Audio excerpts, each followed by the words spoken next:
So Pauline, we've already had a conversation previously last year for the conference when we talked about your approach to creativity and how you define creativity. And this year, I want to move the conversation a bit more to the organizational level. But let's start first of all by just kind of refreshing our memory about, you know, in your point of view, how do you approach creativity? What does creativity and innovation mean to you? As far as an organizational context, creativity is treated quite differently from innovation. Creativity is the catalyst for innovation, but I have found in organizations, particularly bigger, larger organizations, that they tend to be a little bit suspicious of creativity. They understand innovation, it's quantifiable, it has processes, it has metrics, and it's strongly linked to outcomes, either products or services. Whereas creativity is kind of seen as the wacky cousin.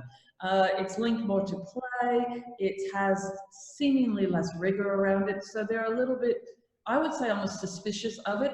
And so there's very much a defaulting to innovation processes, innovation metrics, innovation outcome, and not really appreciating the subtle link between creativity and innovation, and that if you don't foster a culture of creativity, you can't really get great innovation. And how do you foster an environment for creativity in the workplace? Well, yes, as an innovation director in my previous role, that was one of the questions that I had, and I really wanted to understand the relationship between the two. So that actually started the journey of going off and doing a Masters of Science in Creative Problem Solving, and testing various different ways that you could actually encourage people to be more creative. And some of the things that I found really helped was putting a process around creativity. People don't think that there's any rigor or that it's some muse that comes at, you know, in the middle of the night or doesn't come, and they don't appreciate that it can be just as process oriented as innovation, and that it's something that you need to actually work at, and it will come with time. And it can't be forced, can it? You know, we can't force people to be creative because that's, you know, inimical, isn't it? You can't force people to be creative, but you can absolutely set the environment which they'll be curious about the creativity. A lot of people who are not comfortable with creativity are not comfortable with the fact that they are not good enough, that they don't produce enough ideas, or they're not artistic, or whatever things that they've got over the years that are incorrect. But if you start to actually show people that they can actually think differently and that they can question, and that it's not just about new ideas, but it's actually about challenging the environment and challenging their thinking, it's then when people start to wake up and realize that this is something that is a life force, and that you can use it to have more rewarding work. Not just more fun at work, but actually have more rewarding work. Right. And some people seem to be very disruptive because they have creative ideas that maybe go against the grain. And, you know, some people in the early days of being a part of an organization may feel reluctant to be seen as being disruptive. And then we've got disruptive technologies. Disruptive technologies are all about challenging the status quo. So how do you manage disruption in your work environment? I think there's a couple of questions there. I think that the business environment is getting more disruptive, but I think particularly with large organizations, they're not really embracing or understanding that. They're actually operating as business as usual, and they find it very confronting when they do have a disruptive employee, in the sense of someone who is pushing the agenda or actually challenging the status quo. So I think you have to do it very subtly within business, and particularly you have to link it back to what is the business trying to achieve and how is it trying to achieve it. And I hate to say it, but if it doesn't hang off strategy, then it can look like disruption for disruption's sake, instead of actually trying to future-proof the business. But you're still going to face resistance, because most of the business metrics day to day is not geared towards disruption, it's geared towards the status quo, and it's geared towards efficiency. And all of these things are the enemies of creativity and innovation. So it's really walking a delicate fine line as an innovation person within businesses, of reminding people why it's important, how it fits into the larger business strategy, and how it's not taking away from what we're doing, but it's adding to what we're doing. Right. And that leads me to the question about adding to what we're doing. It's like, how do we measure the value of it? How do you evaluate how useful or appropriate or relevant creativity is? I think it's really difficult to actually measure creativity itself, but it's probably much easier to measure innovation. And I think one of the things that I learned as an innovation director is that really having a balanced pipeline where you have short-term wins and then you have some longer-term bigger bets, but you can't really afford to have one or the other. You actually need to have both. But how we found in my old organization, how creativity actually resulted, because what we did internally was we ran a 7-day creative leadership school that we ran annually for every year for the top 20 to 25 talent across the region. And it wasn't a metric that we had going into it, but it was a metric that we had afterwards, which was the fact that people who had gone through the program were more resilient. And that we didn't expect. It kind of makes sense looking back. And it's because they were able to actually deal with obstacles and actually see them more easily as opportunities instead of feeling helpless. It actually gave them a stronger internal locus of control. So that was actually really important. And so, but that's a little bit harder to measure. But some of the things that we found out that when you combine innovation with creativity, you actually get a more robust, more adaptable workforce, as well as actually getting innovations that may help save the business. Right. And I suppose at this point, it would be very useful for you to elaborate on what your organization is, because the reason I ask that is because in some organizations, creativity and innovation are more relevant than in others. So in your context, when you talk about being the director of innovation, what is the organization? The organization that I used to work for was an organization called Pernod Ricard. Most people don't know it by its name, but most people will know the brands quite well, which is an alcohol company. So some of the biggest alcohol brands in the world, like, I have to now think, Chivas Regal, Absolute Vodka, Ballantine's, Crown Royal, etc. So the interesting thing about alcohol companies is that they actually do innovation very much at a local level. So even though there's a global innovation role, very much, they actually are not just taking it out of a united center, but they're encouraging teams on the ground to adapt to their circumstances and actually produce innovation where relevant. And alcohol has a relatively high margin as well. So they actually do have a lot of opportunity and money and resources to put behind innovation. So it makes them an interesting group to work with.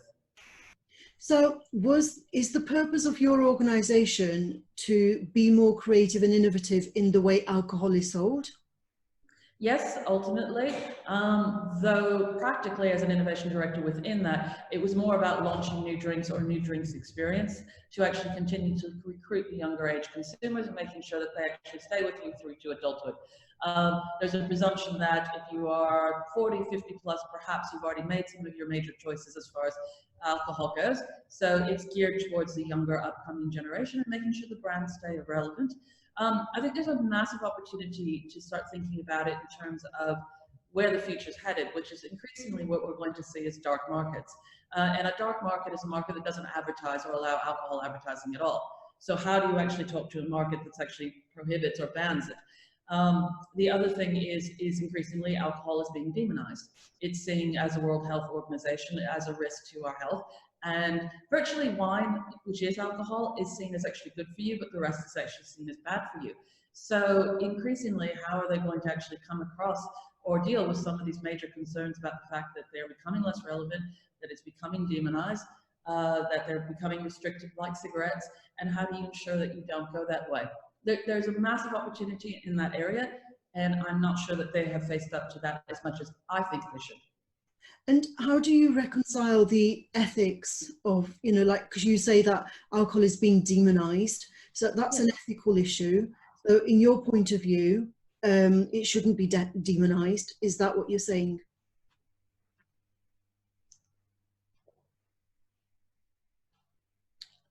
Hi, Paulina. Paulina, it seems as though the screen has frozen. Are you still there, Paulina?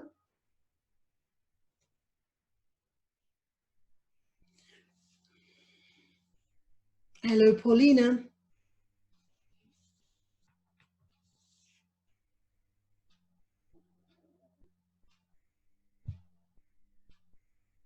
Hello.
Hello there.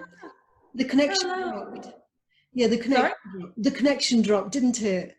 It dropped and then there was something more that went on. The computer actually went down. Oh, So I was like, yeah. So I don't know if that was something bigger on my end or not. So hopefully not. But yeah, my computer actually completely shut down. So oh, yeah. okay, it froze. So, so yeah, we were talking about creativity and innovation, and you were talking about how alcohol is, um, it, advertising is not allowed in some, for example, in the UK, alcohol can't be advertised in commercials on TV. Is that the case in Australia too? No, it's not the case in Australia. Australia has a very warm relationship with alcohol. I Okay. guess it's considered to be quite an important part of life and part of the joy. But in countries like Russia, for example, or in the Scandinavian countries, alcohol is seen very differently. It's seen as something that's potential for great use for abuse. And those are what we call dark markets, which no longer allow advertising. So you have to find other ways in order to communicate your message. Okay, I see. So yes, because immediately when we think about alcohol here, we think about ethics, and because alcohol and smoking and drugs, they're almost kind of in, of course, alcohol is legal and cigarettes are legal and drugs are not, but in a way we kind of tend to think of them in the same vein, like how ethical is it? So how do you reconcile the ethics of marketing alcohol?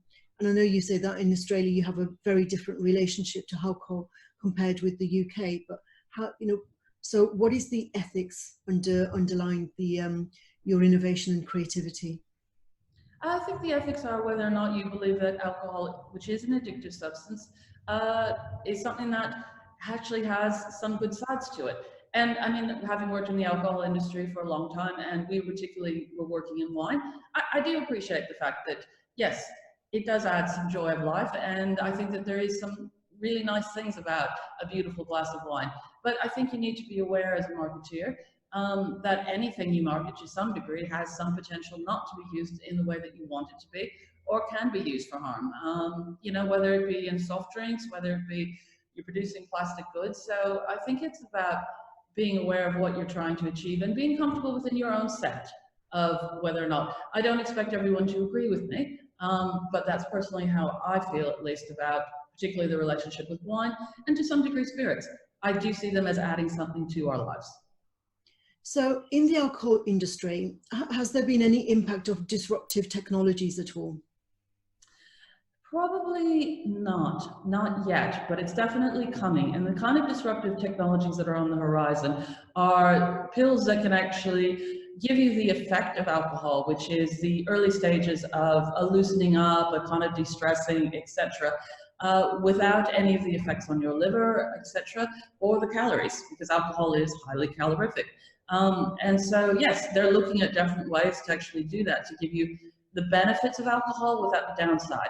Now, if that should occur, I can't see why anyone wouldn't want to actually switch over, other than the occasional glass of wine, because at the end of the day, alcohol doesn't necessarily taste that good. It's an acquired taste that you actually have to make.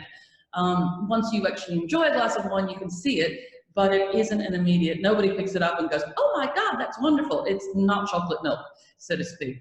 So that's definitely one of the issues that they have. And the second issue, which we talked about, is the fact that increasingly there is a turning away of alcohol, and it is becoming more of a substance that's seeming more like drugs and cigarettes. So they'll need to be aware of that. Fast food, etc., all that are kind of falling into those categories.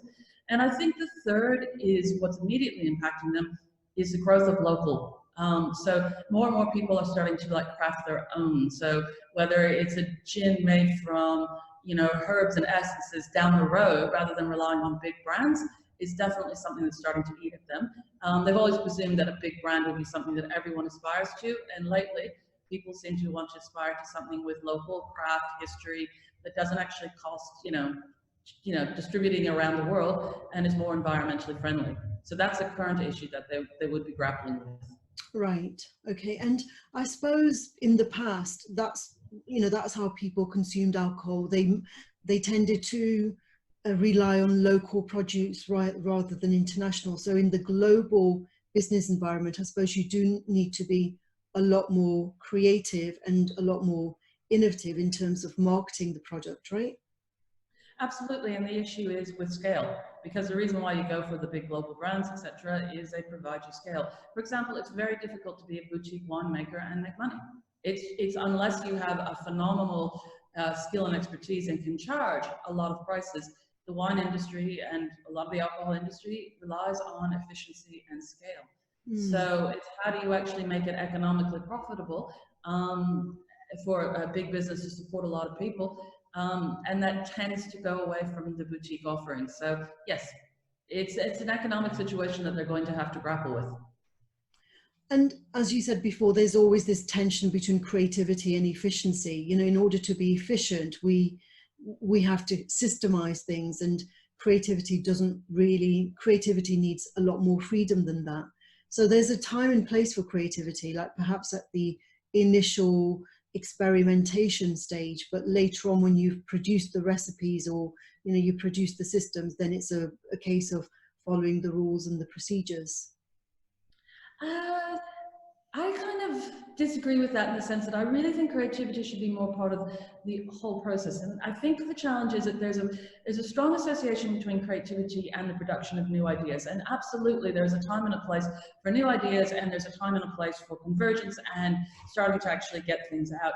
But I think that even within the convergent phase, there is still a sense of questioning, the spirit of keeping things alive, and not just necessarily always resulting on rote. So if you start to think about creativity as really kind of asking questions and challenging yourselves when necessary, and not just defaulting to rote solutions all the time, then yes, it needs to be alive at all times.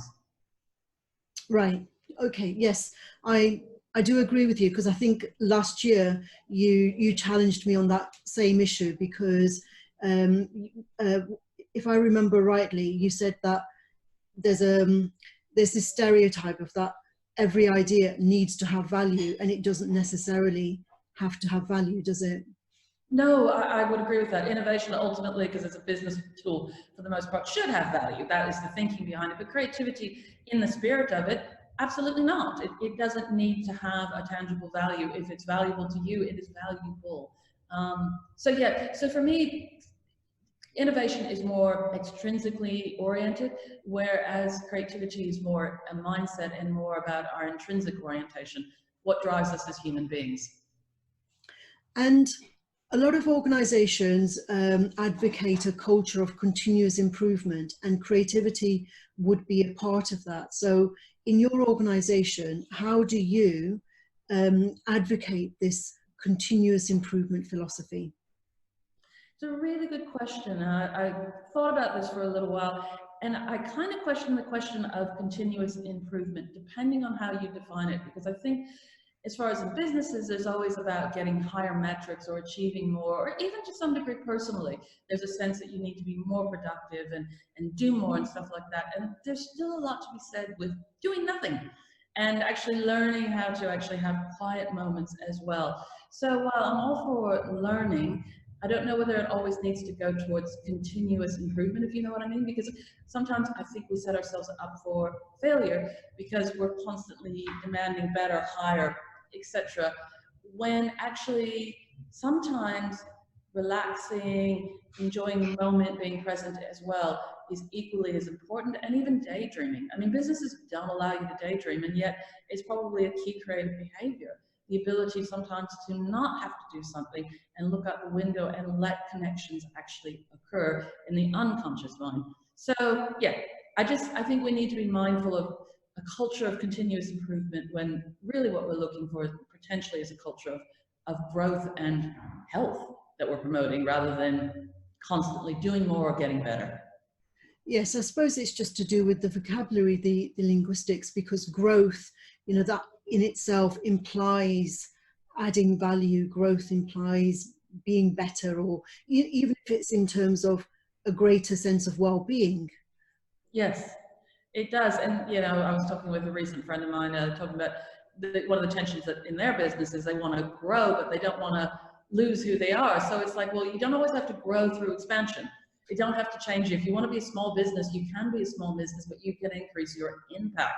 So we were fooling around with, how to grow without growing, how to actually see different ways of growth, as a creative behavior rather than just always getting bigger. That's right, because getting bigger is not always sustainable. Exactly. Definitely. Right. So Paulina, is there anything else that you think it's important to add about creativity and innovation? I think that we need to be clear about the definitions. I do think a lot of times they're very much used interchangeably, and I think that there actually is quite a distinct difference. And really kind of understanding that, innovation comes more from, particularly when we're talking about in business, it comes more from a tool and a process side of things, and it is about products and services that will drive growth. But that creativity is much bigger than that. And sure, it can actually fuel innovation and drive new ideas, but it's also so much more intrinsically motivated, and it's part of who we are as humans. To some degree, you'd say innovation is part of who we are because, as we talked about earlier, you need to grow, but we don't tend to think about ourselves as innovating on ourselves. So it's more about honoring the creative spirit and making sure that people understand that when we're talking about these two, that we're not mixing them up and we're being clear about what we're trying to say. Okay, brilliant. Well, thank you very much, Paulina. I've really enjoyed my conversation with you. Thank you. It's always lovely to catch up. All right. Thank you. Bye for now. Okay. Bye-bye.